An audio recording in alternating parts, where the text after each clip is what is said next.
Добре дојдовте во втората сезона на 5 минути со Чавес. Прислушување, палење, оговарање, значи не оставија да одмориме кој што е редот. Кој е по сега? Ало, да, Чавес. АНБ, вие сте. Па како сте? Да, на снимање сте. Ви благодариме што не следивте. Пријатно.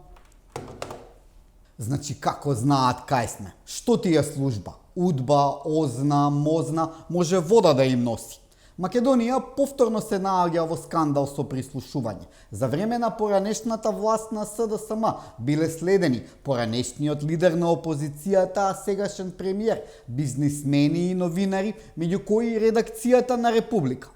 Да, за поранешното раководство на АНБ, новинарите од Република биле закана за националната безбедност. Ви се враќаат филмовите од 2017 година и тогаш Заев јавно прогласуваше новинари и медиуми за непријатели на СДСМ.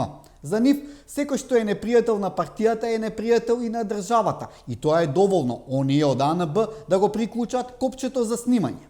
Како во филмот Професионалец, кој го гледал, знае. Таму главниот лик, Бора Тодоровиќ, кој е човек од службите, од толкова заљубеност кон Милошевиќ, секојдовно го следел дисидентот и професор Бранислав Лечич. Ја сам Лука Лабан, полицаец у пензии. Пензионисани мајор државне безбедности.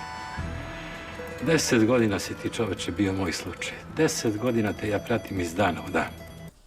И нашиот Бора Тодоровиќ, кој е кадар на СДСМ за специјални операции, од љубов кон Заев 5 години давал наредба за следење на мицковски бизнисмени и новинари.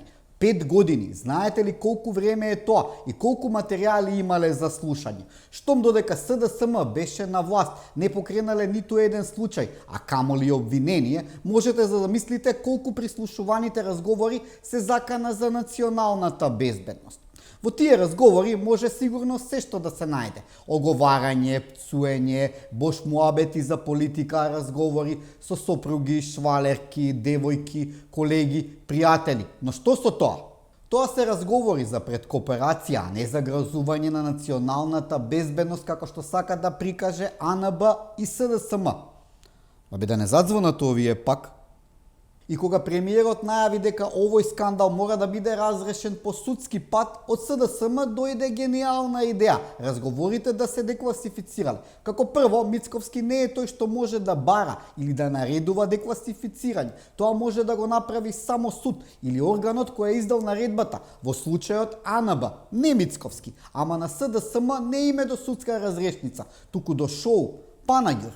Да се разменуваат разговорите по мобилен, да се шиткаат на зелено пазарче како чорапи 3 за 100. Како прво, објавување на туги разговори е кривично дело. СДСМ сака да прави спектакл, како кога диџеј Заев среде универзална ги пушташе разговорите. Може од тогаш кутрата беше урочена и си изгорен.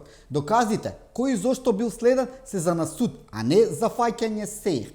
Намерата е јасна, сакаат разговорите да се објават јавно и со тоа да бидат дискредитирани и никогаш да не може да се употребат во судска постапка која сигурно ќе се случи. Тој филм во 2025 година нема да го гледаат. Не, за ова си има обвинителство и судови. Какви тавкви? Се по закон.